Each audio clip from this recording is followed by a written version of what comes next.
Imagine.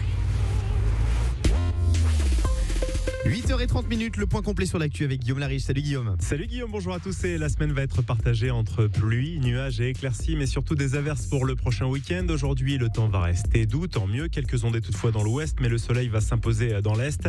Retour du beau temps en Méditerranée. Les températures 17 degrés à Amiens cet après-midi. Vous aurez 20 à Nantes, Paris et Belfort. Il fera 22 à Bordeaux, Lyon et Marseille et 23 degrés à Ajaccio.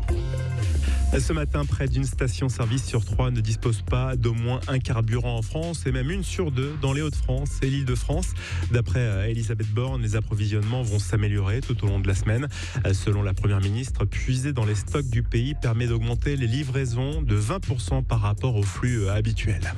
Une partie des raffineries de Total Energy et d'Esso ExxonMobil sont donc à l'arrêt. Si le premier groupe propose d'avancer les négociations annuelles sur les salaires d'ici la fin du mois, le second doit rencontrer les 4 syndicats du personnel aujourd'hui.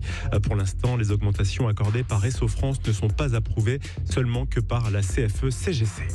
Emmanuel Macron en Mayenne aujourd'hui pour faire la promo du retour de l'État dans nos campagnes. Le président de la République va inaugurer la première des 6 sous-préfectures qu'il promet de rouvrir ou alors de créer.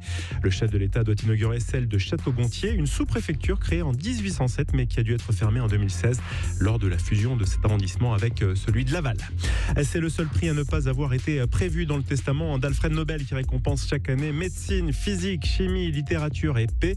Le prix Nobel d'économie sera décerné en fin de matinée, un prix créé par la Banque centrale suédoise à la mémoire de l'inventeur en 1969. Les mauvaises langues parlent de faux prix Nobel.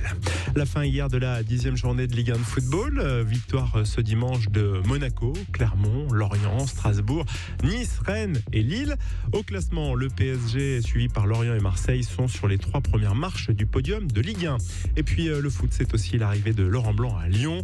L'ancien sélectionneur de l'équipe de France vient de remplacer Peter Bosz qui a été remercié hier suite à son mauvais score, son nul de vendredi face à Toulouse. Et puis je termine avec les 20 km de Paris. C'était hier, 44e édition remportée par le français Yann Scherb, 58 minutes 3 secondes.